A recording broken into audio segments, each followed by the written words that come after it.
بسم الله الرحمن الرحيم نحمده ونصلي ونسلم على رسوله الكريم وعلى آله الطيبين وأصحابه الطاهرين أما بعد. حضرات گرامی، میرے آقا حضرت محمد مصطفیٰ صلی اللہ تعالی علیہ وسلم جو کہ رحمت دو عالم ہیں، ہماری خیر خواہی، ہماری بھلائی اور ہماری کامیابی کے لیے اس دنیا میں تشریف لائے، تو آپ صلی اللہ تعالی علیہ وسلم کے ہمارے اوپر حقوق ہیں، بہت سارے حقوق ہیں، چند ایک کا ہم تذکرہ کر چکے ہیں، اور ان میں سے ایک یہ بھی بیان کیا کہ آپ صلی اللہ تعالی علیہ وسلم کی اطاعت، آپ کی پیروی اور آپ کی سنتوں کو اختیار کرنا بھی آپ صلی اللہ تعالی علیہ وسلم کے حقوق میں سے ایک حق ہے۔ اور یہ بات یاد رکھیں کہ اتباع، پیروی وہی ہے جو میرے آقا صلی اللہ تعالی علیہ وسلم سے اعمال و افعال ثابت ہیں۔ اس سے ہٹ کر کے اگر ہم کوئی کام کریں گے، چاہے وہ خود کو بڑا نیک بنانے کی کوشش کریں، اعمال میں اضافہ کرنے کی کوشش کریں، یا اس میں کمی لائیں گے، گویا کہ افراط و تفریط والا معاملہ سر انجام دیں گے، تو پھر یہ اتباع نہیں ہے بلکہ گمراہی ہے اور سنت سے اعراض کرنا ہے۔ محبت بھی وہی ہے، اتباع بھی وہی ہے، عقیدت بھی وہی ہے جو شریعت کے دائرے میں ہو، یعنی جو اعتدال پر مبنی ہو، جو افراط و تفریط سے پاک ہو۔ اس حوالے سے ایک حدیث آپ سماعت فرمائیں گے۔ حدیث پاک میں آتا ہے، حضرت انس بن مالک رضی اللہ تعالیٰ عنہ اس حدیث کے راوی ہیں، فرماتے ہیں کہ 3 افراد حضرت عائشہ صدیقہ رضی اللہ تعالی عنہ، ایک روایت میں آتا ہے کہ نبی کریم صلی اللہ تعالی علیہ وسلم کی ازواج مطہرات میں سے کسی کے ہاں تشریف لائے، تو پوچھا، نبی کریم صلی اللہ تعالی علیہ وسلم کی عبادت کے بارے میں ایک شوق ہوتا تھا، نبی کریم صلی اللہ تعالی علیہ وسلم کی عبادت کا ہمیں پتہ چلے، ہم اس سے بڑھ کر کے عبادت کریں گے۔ تو جب بتایا گیا نبی کریم صلی اللہ تعالی علیہ وسلم کی عبادت کے بارے میں، واضح ہے آپ عبادت بھی کرتے تھے، اور اتنا نہیں کہ اپنے آپ کو جو ہے بہت زیادہ تھکا دیں، اور دنیاوی معاملات بھی ہیں، شادی بھی ہے، بہت سارے کام آپ کیا کرتے تھے۔ تو انہوں نے کہا کہ وَأَيْنَ نَحْنُ مِنَ النَّبِيِّ صلی اللہ تعالی علیہ وسلم وَقَدْ غُفِرَ لَهُ مَا تَقَدَّمَ مِنْ ذَنبِهِ وَمَا تَأَخَّرَ۔ نبی کریم صلی اللہ تعالی علیہ وسلم تو اللہ کے محبوب تھے، گناہوں سے معصوم تھے، کہاں آپ صلی اللہ تعالی علیہ وسلم کا مقام اور کہاں ہماری حیثیت۔ آپ تو اتنا زیادہ عبادت نہیں کیا کرتے تھے۔ تو پھر انہوں نے، ان میں سے ایک نے کہا، انا فانصلی اللیل ابدا، کہ میں تو ہمیشہ ہی نماز ہی پڑھتا رہوں گا، یعنی ایک لمحہ بھی نماز کے بغیر نہیں گزاروں گا، دن ہو، رات ہو، صبح ہو، شام ہو، سردی ہو، گرمی ہو، ہما وقت عبادت و بندگی میں رہوں گا۔ دوسرے نے کہا، انا اصوم الدہر ولا افطر، جو روزانہ جو ہے روزہ رکھوں گا، یعنی سال بھر جو ہے پوری زندگی جو ہے روزے رکھوں گا، اور کبھی بھی روزہ نہیں چھوڑوں گا، چاہے سردی ہو، گرمی ہو، کوئی بھی ہو، ہما وقت روزے کی حالت میں رہوں گا۔ اور تیسرے نے کہا، انا اعتزل النساء فلا اتزوج ابدا، میں عورتوں سے الگ تھلگ رہوں گا اور زندگی بھر شادی نہیں کروں گا، کنوارا رہوں گا۔ واضح ہے کہ شادی جو ہے وہ رکاوٹ بنتی ہے نیکیوں کے لیے، اعمال صالح کے لیے۔ تو نبی کریم صلی اللہ تعالی علیہ وسلم تشریف لاتے ہیں اور آپ ان کی باتیں سماعت فرماتے ہیں، تو آپ نے فرمایا، انتم الذین قلتم قضا و قضا، تم ہی تھے تم جو اس طرح کی باتیں کر رہے تھے۔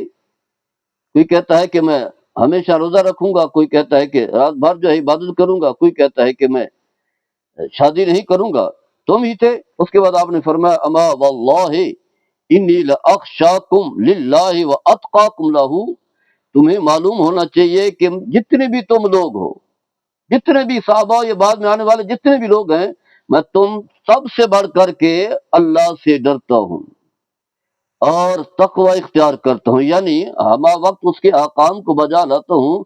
خوف خدا سب سے زیادہ میرے دل میں ہے، کیونکہ آپ صلی اللہ تعالی علیہ وسلم اپنے رب کی عظمت کو جانتے تھے، اللہ نے ہی انہیں مبعوث فرمایا تھا، اللہ کے رسول تھے، اللہ کے بھیجے ہوئے تھے، تو آپ سے بڑھ کر کے اللہ کی عظمت کو، اللہ کے احکام کو بجا لانے جیسا کوئی بڑھ کر کے نہیں ہو سکتا۔ تو آپ صلی اللہ تعالی علیہ وسلم نے یہی فرمایا، اس میں تفضیل کا صیغہ لا کر کے، میں تم سب سے زیادہ جو ہے اللہ سے ڈرتا ہوں۔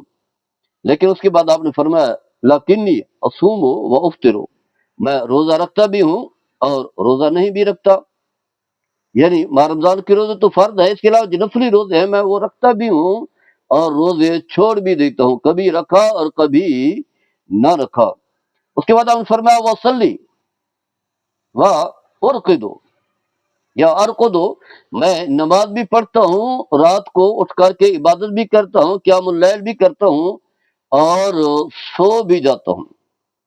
واتزوج واتزوج النساء، فرمایا میں نے شادیاں بھی کی ہیں، میری بیویاں بھی ہیں۔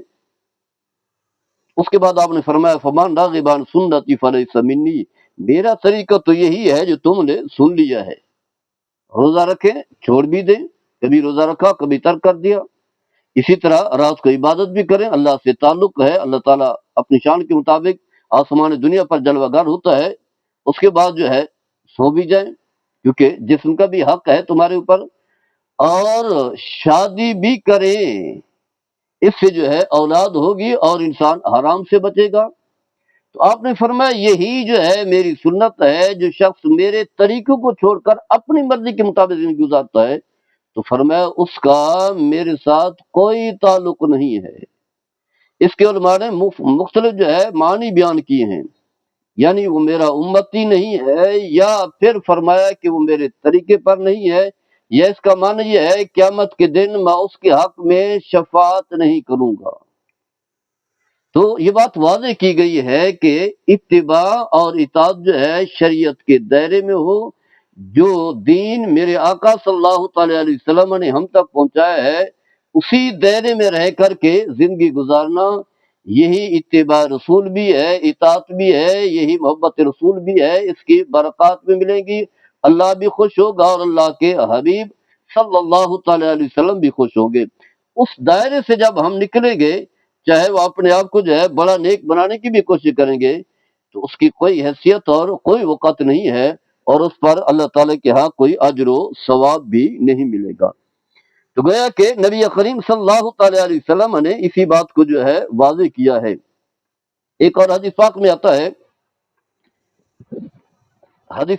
ہے، حضرت ارباد بن ساریہ رضی اللہ تعالی عنہ اس حدیث کے راوی ہیں، فرماتے ہیں کہ رسول اللہ صلی اللہ تعالی علیہ وسلم نے ایک دن ہمیں نماز فجر کے بعد نہایتی فصاحت و بلاغت کے ساتھ واز فرمایا، اور ایسا واز تھا کہ جس سے آنکھوں میں آنسو جاری ہو گئے اور دل جو ہے وہ کانپنے لگ گئے،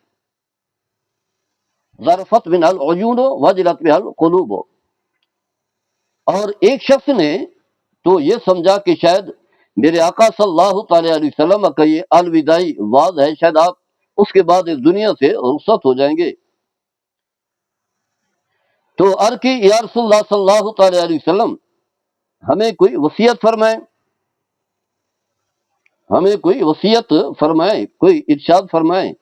تو آپ صلی اللہ تعالی علیہ وسلم نے فرمایا اوصیکم بتقوی اللہ والسمع والطاعۃ وان عبد حبشی فانہ من یعش منکم یرا اختلافا کثیرا۔ آپ نے فرمایا کہ میں تمہیں پرہیزگاری کا حکم دیتا ہوں، سننے، بات سننے اور اطاعت کرنے کی وصیت کرتا ہوں۔ فرمایا تمہارا حاکم چاہے وہ حبشی غلام ہی کیوں نہ ہو، تب بھی تم نے اس کی بات کو سننا بھی ہے، ماننا بھی ہے اور عمل بھی کرنا ہے۔ اس کی وجہ یہ ہے کہ تم میں سے جو زندہ رہے گا، وہ بہت سارے اختلافات جو ہے وہ دیکھے گا. یہی فرمایا فَإِنَّ مَن يَعِشْ مِنكُمْ يَرَى اخْتِلَافًا كَثِيرًا. اس کے بعد آپ نے فرمایا وَإِيَّاكُمْ وَمُحْدَثَاتِ الْأُمُورِ. آپ صلی اللہ تعالی علیہ وسلم نے فرمایا کہ خبردار شریعت کے خلاف جو نئی نئی باتیں ہیں جو لوگ اپنی طرف سے گھڑ رہے ہوں ان سے اپنے آپ کو بچانا ہے، ان سے بچنا ہے. کیوں؟ فرمایا فَإِنَّهَا ضَلَالَةٌ. فرمایا کہ یہ کیا ہے؟ گمراہی ہے. فمن ادرک ذلک منکم. فرمایا کہ جو شخص اس طرح کا زمانہ پائے کہ جس میں گمراہی عام ہو اور لوگ نئی نئی باتیں جو ہے گھڑ رہے ہوں، تو فرمایا فعلیکم بسنتی و سنت الخلفاء الراشدین المہدیین. فرمایا تم پر لازم ہے کہ میرے طریقے اپناؤ، جو دین میں لے کر کے آیا ہوں، جو میرے اسوہ حسنہ ہے، جو میرے احکام ہیں، جو میرے اقوال و افعال ہیں، انہیں اپنانا ہے. اور مجھ سے جو حاصل کرنے والے، جو دین حاصل کرنے والے ہیں، یعنی خلفاء راشدین ابو بکر، عمر، عثمان اور رضی اللہ تعالی عنہم، فرمایا کہ ان کے طریقوں کی پکڑو. ہدایت یافتہ خلفاء راشدین کی سنت کو بھی پکڑو. فرمایا عضوا علیکم بالنواجذ. فرمایا اسے اسی طرح مضبوطی سے پکڑو کہ یعنی سختی کے ساتھ، جس طرح دانتوں سے کچھ چیز جو ہے مضبوطی سے پکڑی جاتی ہے، یعنی اس پر جو ہے کما حق ہو، کار بند جو ہے وہ ہو جاؤ. تو گویا کہ میرے آقا صلی اللہ تعالی علیہ وسلم کی اتباع سنت اور محبت وہی ہے کہ آپ کے طریقوں کو اپنایا جائے. تو اس میں نبی کریم صلی اللہ تعالی علیہ وسلم نے دو باتوں کا تذکرہ کیا. ایک ہے سنت، یعنی جو آپ کے اسوہ حسنہ ہے، آپ کی جو تعلیمات ہے انہیں اپنانا، اور دوسری ہے بدعت جس سے بچنا ہے. سنت کو اپنانا ہے، بدعت سے اجتناب کرنا ہے. کہیں ایسا نہ ہو کہ سنتیں رہ جائیں جو دین میرے آقا صلی اللہ تعالی علیہ وسلم لے کر کے ہیں، جو صحابہ نے اپنے سینوں میں محفوظ رکھا اور آگے تابعین تک، پھر تابعین اتباع تابعین تک پہنچا. یہ سلسلہ محدثین نے جو ہے اپنے آپ کی کتابوں میں جو ہے درج کیا. یہ سینہ در سینہ جو ہے وہ چلتا ہے، اور اس پر پوری جو ہے توانائی صرف کر دی، اپنی زندگیاں صرف کر دی، تاکہ رسول اللہ صلی اللہ تعالی علیہ وسلم کا صحیح دین جو ہے مخلوق خدا تک، عوام تک، اور نبی کریم صلی اللہ تعالی علیہ وسلم کے غلام تک پہنچے. جس طرح انہوں نے محنت کی ہے اس کی محنت کی قدر کریں اور وہی اپنی زندگی کا حصہ بنائیں. نئی نئی باتیں گھڑنے کے بجائے. اس کی وجہ یہ ہے کہ نئی نئی جب باتیں گھڑیں گے تو اس کا نقصان ہوگا کہ جب بدعتیں اپنائی جاتی ہیں پھر سنتیں جو ہیں وہ ختم ہو جاتی ہیں. تو الغرض اتباع اس چیز کا نام ہے کہ اعتدال کے راستے پر چلیں اور افراط و تفریط سے جو ہے اپنے آپ کو بچائیں. اللہ تعالی ہم سب کو عمل کرنے کی توفیق عطا فرمائے. وما علی البلاغ.